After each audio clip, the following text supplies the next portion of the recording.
기적이 일어나는 것을 보거나 또는 어떤 은사가 나타나는 것을 경험하거나 기도했는데 응답의 역사를 체험했거나 뭐 이런 일들이 있으면 믿음이 확 달라집니다. 그런 하나님의 역사가 어떤 구체적인 어떤 체험이 분명한 그런 환경 속에서 있는 사람은 뚜렷하게 믿음이 달라집니다. 생각이 달라집니다. 저희 교회가 재정 문제로 인해서 하나님의 다름을 많이 받았지만 그런 재정의 어려움 때문에 재정에 대한 믿음이 굉장히 커졌습니다. 저에게 있어도 그렇고, 한 번은 벌써 10여 년 전입니다. 지방에 있는 어느 교회에 부흥회를 하러 갔었는데, 그때 당시는 제가 어디 부흥회를 가면 장로님들이 부흥회에 응원차 오시는 분들이 계셨습니다. 제가 부흥회를 인도하고 그 교회 형편을 보니까 그 교회가 예배당을 건축하고 부채 문제 때문에 교회가 갈라져 있더라고요. 교회 부채가 많다 보니까 교회 건축을 하자고 한 쪽의 장로님도 좀 부담이 되고, 하지 말자고 한 장로님들도 불만이고, 그래서 교회 분위기가 영 안 좋아요. 그래도 부흥회가 열리고 강사 접대를 해야 되니까 이제 서로 마음이 불편한 장로님들이 같이 식사 자리에 앉으셨어요. 그때 저희 교회 장로님들도 함께 낮 집회 때 오셔서 점심 식사를 같이 하게 됐습니다. 저희 교회 장로님들이 그날 점심 식사를 하면서 그 교회 장로님들에게 뭐라고 이야기를 하시냐면, 그 예배당 뒤에 뒷산이 아주 좋던데 그거 지금 사는 게 좋겠다.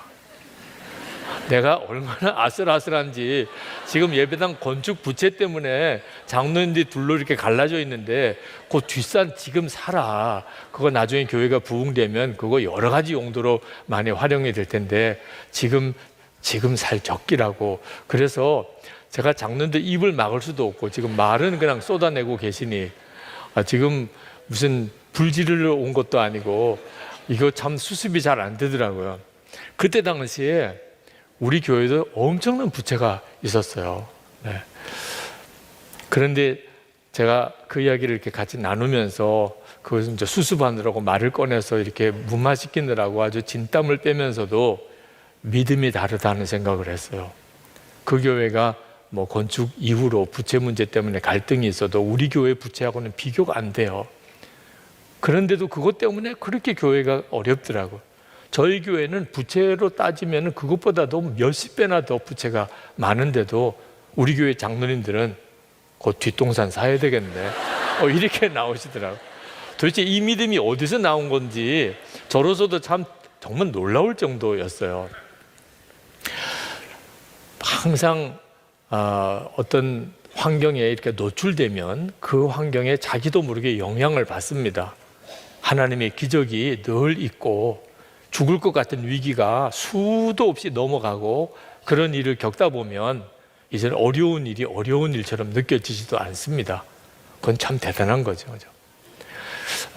기적은 우리의 믿음을 바꿉니다, 분명히. 그래서 하나님의 역사를 경험하는 것이 우리의 믿음이 변하는 데 있어서 뚜렷한 방식이 있죠.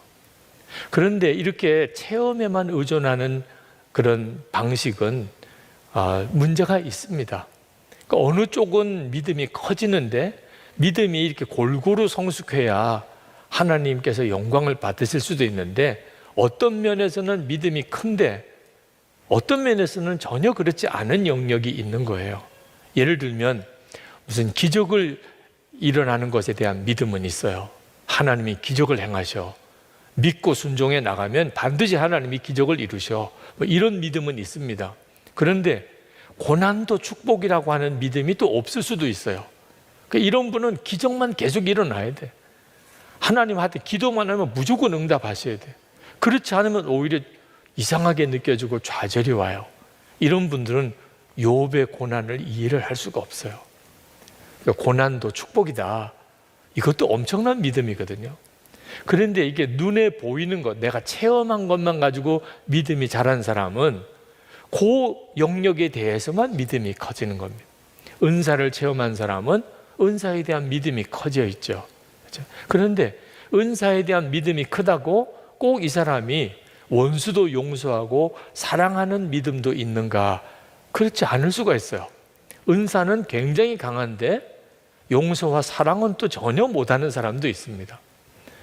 그러니까 어떤 일을 꼭 체험하고 믿음이 자란 믿음은 균형 있게 믿음이 잘 자라지를 못하는 것에 문제가 있습니다. 또 미혹을 받기도 쉬워요. 체험을 한 것에 의존해서만 믿음이 자란 사람. 1992년도이죠. 우리 한국의 시한부 종말론이 엄청난 그런 파장을 일으켰습니다. 한국 교회가 굉장한 어려움도 겪었던 일이죠. 저도 그때 그 일에 한 복판에 있었습니다. 보았고 다 들었어요. 참 이상한 일이에요. 신실하고 그렇게 성실하고 교회 신앙생활 잘하던 사람들이 거의 동시다발적으로 똑같은 체험을 한 겁니다. 1992년 10월 28일에 주님이 온다.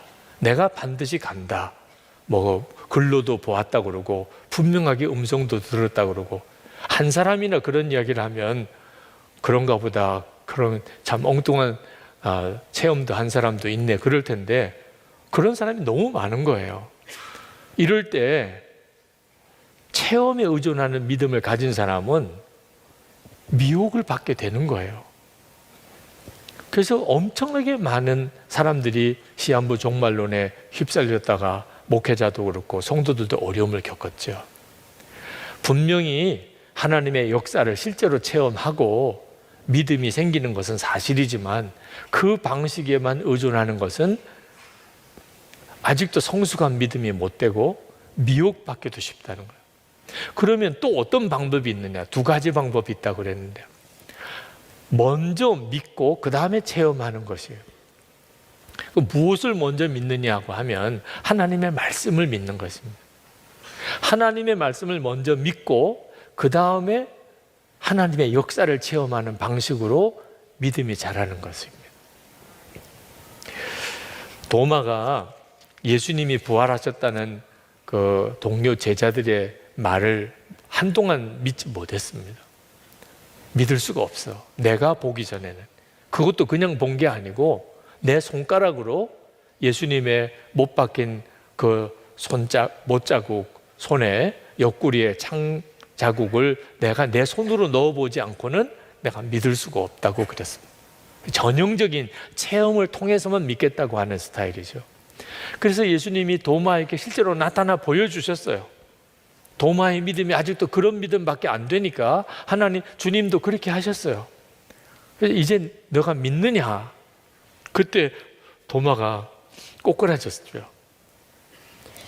그때 예수님께서 도마에게 하신 말씀이 요한복음 20장 29절에 너는 나를 본고로 믿느냐? 보지 못하고 믿는 자들은 복되도다. 이 보지 않고 믿는 믿음이 있는 거예요. 우리가 다 예수님을 보지 않고 믿는 사람들이잖아요. 그죠? 도마는 보아야 믿겠다고 했는데 그는 정말 예수님과 함께 살았고 부활도 목격을 했죠. 우리는 주님과 함께 살지도 않았고 부활의 주님을 육신의 눈으로 보지도 못하는데도 우리는 지금 믿고 있잖아요. 그러니까 보지 않고도 믿는 믿음이 있는 거예요. 히브리서 11장 3절에 보면 믿음으로 모든 세계가 하나님의 말씀으로 지어준 줄을 우리가 아나니. 우리가 이 세상이 어떻게 창조되었는지를 어떻게 알아요? 가보지도 않았고 그때는 우리가 존재하지도 않았는데 그냥 우리가 태어나 보니까 지금 이 천지만물 세상이 있는 거잖아요. 그런데도 우리가 이것이 어떻게 지어진 줄을 아는 것은 믿음으로 아는 거예요. 이 천지가 말씀으로 지어진 줄을 안다는 거예요. 그러므로 우리가 성경 말씀을 먼저 믿고 그리고 하나님의 역사를 체험하면서 믿음이 자라는 것에 대해서 우리가 훈련받아야 됩니다. 이것이 가장 믿음이 빨리 자라고 그리고 건강하게 자라고 가장 크게 자라는 믿음이 자라는 방식이에요.